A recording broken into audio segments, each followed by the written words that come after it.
Howdy!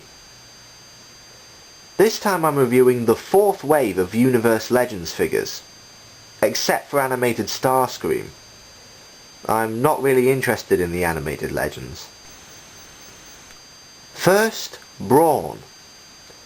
We've had a character homage with Cybertron Overhaul, and a variation of the name with RID-X Brawn.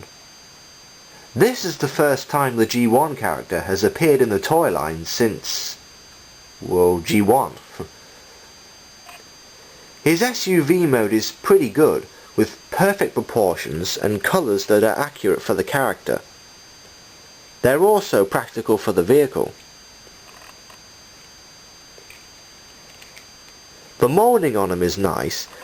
He even has a spare tyre at the back.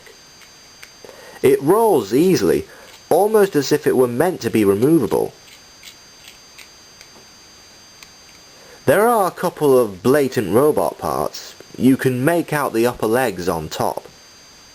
Also his feet are visible from side angles. And they almost touch any surface you place them on. But he still rolls along well. Brawn's transformation is easy, as you'd expect. But it's not boring either.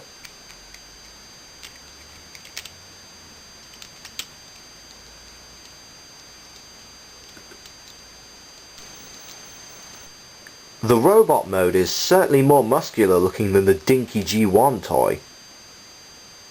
The details are fairly show accurate, but a couple of the colours are not quite right. They still go well together though. His head is sheltered by his hood, like Huffer. Wonder if they'll release him as a Legends figure soon. Articulation is a bit below average because the knees bend the wrong way. While he can move at the shoulders, the joints are really stiff, which is a bit annoying. In general, he's the best looking of the three, but arguably the least posable. Next, Bumblebee. This is actually a smaller representation of the Classics Deluxe figure. Of course, he lacks the trailer and the jetpack accessory, but he also lacks any kind of snazzy deco. He looks more generic this time round.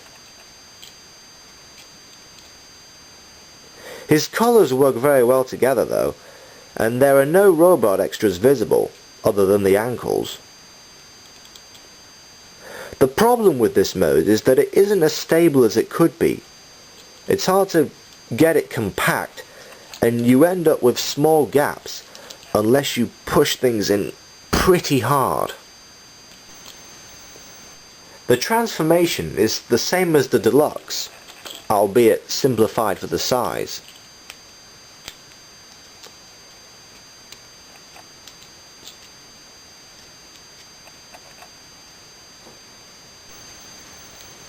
Bumblebee's robot form is, again, a tinier version of the Classics figure. Black now breaks up all the yellow from car mode, so he doesn't look as bland. The proportions are decent for the scale, and his head sculpt is faithful, if a little chubby. Unfortunately, he isn't any more solid here, as his backpack doesn't lock onto his body. Articulation is a little better than Brawn, though that's only because he actually has ankle joints.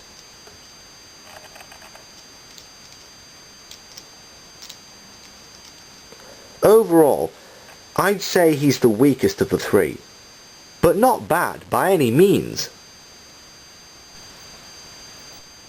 Finally, Beachcomber. He isn't quite 25 years old, but it's more 25 years of Transformers in general than of certain characters. Anyway, Beachcomber is once again a dune buggy. Like the other two, he looks nice regarding proportions and colours. The blue, white and black with yellow headlights all work well with each other. It's odd that he has a gun given that he's a pacifist in the show, but it helps to make the buggy look more interesting.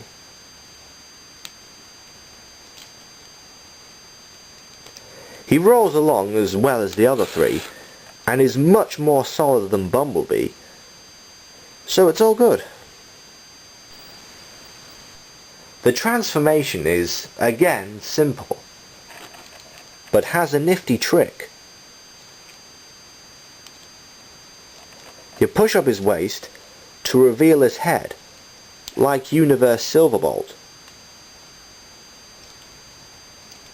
Also, his seats become heel spurs. Beachcomber's robot mode looks equally impressive, and aside from some minor differences in the colours and details, he's fairly cartoon accurate. He retains his goggles, which give him some personality. The gun from vehicle mode hangs off his back, but that sort of thing's not such a big deal with Legends figures. The transformation trick makes everything much more solid here. He has the best articulation of the three, since his conversion allows for posable knees.